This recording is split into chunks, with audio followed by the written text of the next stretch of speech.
હું માતા એટલું કહીશ કે રૂપિયાને તમે એવું મહત્વ એટલું બધું ના આલશો કે રૂપિયા જ જીવન છે. ના, રૂપિયા જીવન જીવવાનું એક સાધન છે, આવશ્યકતાની પૂર્તિ કરવાનું એક સાધન છે. અને માતાજી હાલશે, હું મેરડી કુખાર મેરડી ગમે તે રીતે કરીશ. મારી કૃપા થશે તો તમારી જે જરૂર હશે ને તમે નહીં માગો ને તો સામેથી બધી વ્યવસ્થા કરી આલીશ. પણ આ લક્ષ્ય કાઢ નાખો, માતાજી રૂપિયા હાલત તો જ ખરા. અમુક તો એટલે ભક્તિ કરતા રૂપિયા વાળા થવા.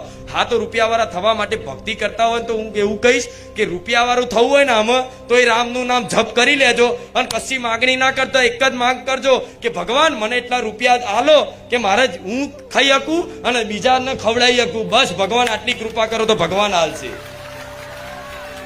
શું અગર પૈસા જ જોઈએ છે, અગર પૈસા જ જોઈએ છે તો માતાને માગો, ના નહીં કે માં મને પૈસા જરૂર છે પણ માં એટલા હાલજે કે માં મારી જરૂરિયાત પૂરી થાય, મારા પરિવારની જરૂરિયાત પૂરી થાય અને બીજું બધું જે છે ને એ માં એ લોક કલ્યાણ માટે, લોક સેવા માટે, પશુ પક્ષીની સેવા માટે માં હું નિમિત્ત બનું અને મારા માધ્યમ રાખીને માં તું કોકના પેટમાં કંઈક અન્નનો દોણો પહોંચાડું ને માં, મારે એવું જોઈએ છે.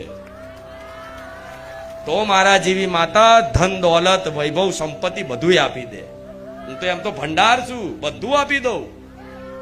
પણ તમારે કશું કરવું નહીં, તમારે બધાને પોતપોતાનું કરવું છે. એવું પોતપોતાનું કરવું છે. પણ એ પોતપોતાનું કરવાથી ના થાય.